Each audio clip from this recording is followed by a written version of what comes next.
Samantala, magandang balita para sa mga estudyante. Epektibo na simula ngayong Biyernes ang 50% discount sa pasahe ng mga estudyanteng mananakay ng LRT1, LRT2 at MRT3. Yan ang report ni Brigada Jigo Custodio. Ibrigada mo! Brigada!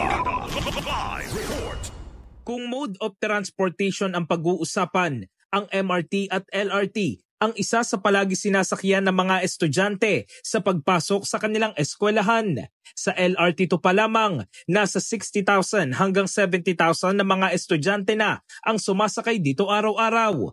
40% yan ng kabuang 190,000 na sumasakay na pasahero sa LRT2.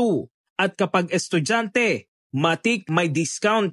Kung dati 20% lamang ang discount ng mga estudyante sa MRT at LRT, simula ngayong araw, mas malaki na ang kanilang matitipid sa pamasahe. Itinaas na kasi ng Department of Transportation sa 50% ang discount sa lahat ng mga estudyante sa LRT1, LRT2 at MRT3. Dahil dito, aabot sa 34 pesos kada araw ang matitipid na mga estudyante. For us students po, sobrang laking tipid niya po, lalo na kaming mga taga-Antipolo pa po, papunta ng Manila. Sobrang layo po kasi. So, malaking pandagdag po siya sa budget namin for baon.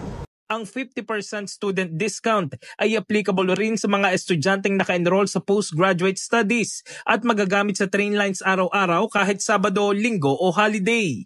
Ayon kay Transportation Secretary Vince Dizon, malaking tulong sa mga mag-aaral at kanilang mga magulang ang pagtaas ng diskwento. Dapat tulungan natin yung mga estudyante, lalo na ngayon.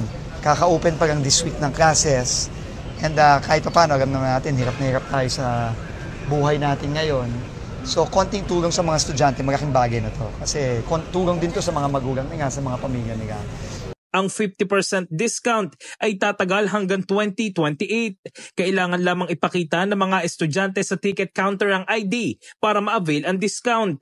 Applicable lamang ito sa single journey tickets at hindi sa stored value tickets o beep cards. Samantala, inaasahang magiging ganap na operasyonal ang MRT7 sa kalagitnaan ng taong 2027. Sa parehong taon, inaasahan rin na magiging konektado na ang LRT at MRT system sa pamagitan ng common station na magiging mahalagang transport hub sa Metro Manila.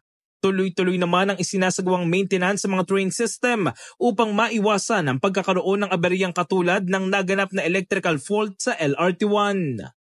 In the heart of changing lives, ako si Brigada Jigo Custodio ng 105.1 Brigada News of Manila, the Music and News Authority. Ang bahaging ito ay hatid sa atin ng NutriCleanse Herbal Capsule. Linis tiyan, sexy tiyan.